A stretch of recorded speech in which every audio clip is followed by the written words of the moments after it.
Hi there guys, I'm Nikhil from GreedyTech, and in this video, I'll be unboxing and doing a quick hands-on review of the Infinix Note 10 Pro. Now here's the box. Infinix has launched this phone in India at 17,000 rupees and it comes with 8GB of RAM and 256GB of storage. This phone will be available in 3 colors: Nordic Secret, 95° Black and 7° Purple. Yes, these are the color names.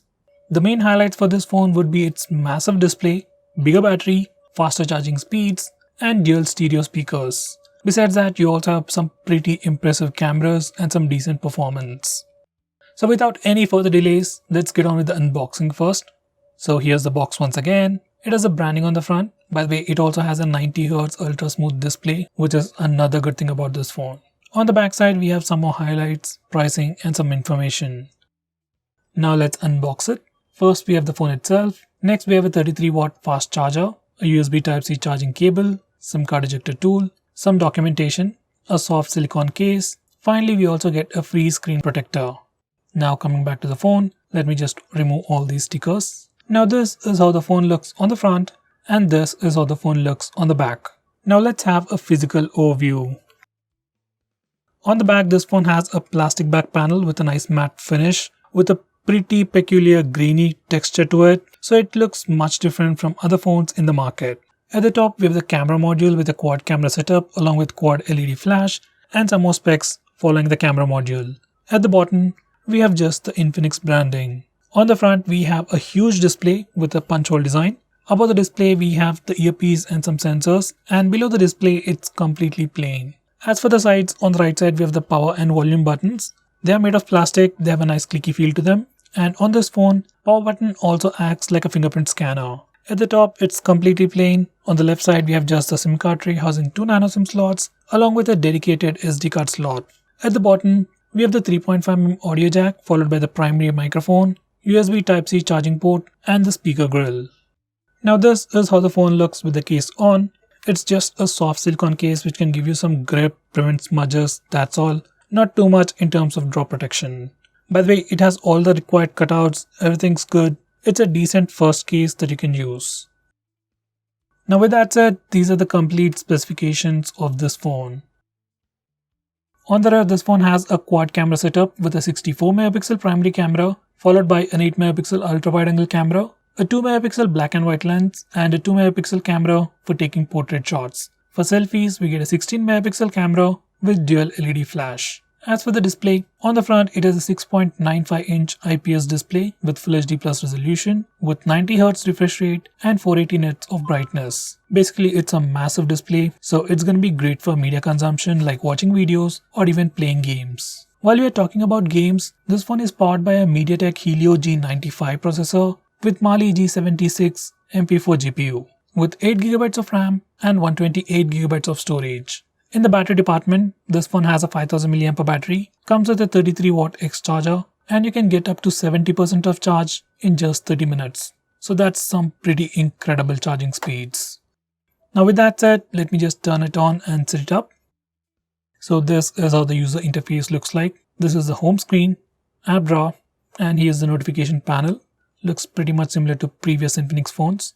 Now here's the about page. This phone is running XOS 7.6 based on Android 11. Right out of the box, it has a March security patch, which I'd say it's pretty decent. As for the storage, we get about 241GB of space for our user apps and user data, and right out of the box, it has about 5.8GB of RAM free. Now here's the camera interface. Once again, looks pretty similar to the previous Infinix phones. This is the default page. On the left side, we have the video and short video mode. On the right side, we have the beauty mode. Yes, a beauty mode for the rear camera, followed by portrait mode and super night mode. If we do a pull-up gesture, we get all the camera features. We have pretty much the similar camera interface even for the front camera. Now these are some sample shots.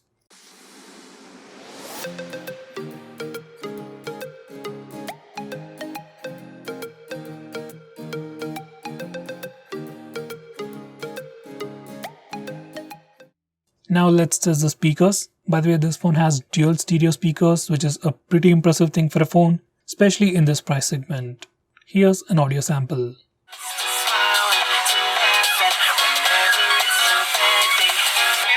is my band-aid.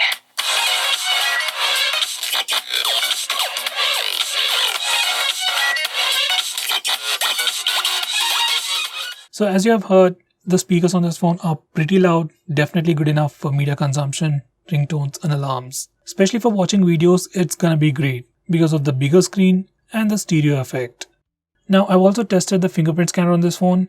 Personally, I'm not really a big fan of the side mounted fingerprint scanners, but it does work, it's pretty fast and almost unlocks the phone in an instant. So there's no complaints over there. We also have the face unlock feature. In good lighting conditions, it is pretty fast, unlocks the phone within a second. Even in low lighting conditions, it works pretty well, almost as fast as in good lighting conditions. And even in complete darkness, it works, but takes about 2 to 3 seconds to unlock the phone. So overall, I didn't notice any major issues in my initial usage. Now before I conclude, these are the benchmark scores. So guys, this is the new Infinix Note 10 Pro. For a price of about 17,000 rupees, we are getting a phone with a massive display, stereo speakers, bigger battery, fast charging, great cameras. I would say the only thing it is slightly lagging would be performance, especially when you compare it with other phones. But when you compare the overall package, then it's definitely a great choice, especially for people who want a bigger screen, bigger battery, and obviously for people who love to watch videos on their phone.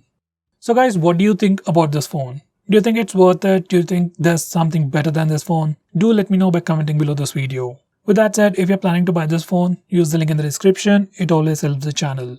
With that said, this is Nikhil signing off. See you in my next video.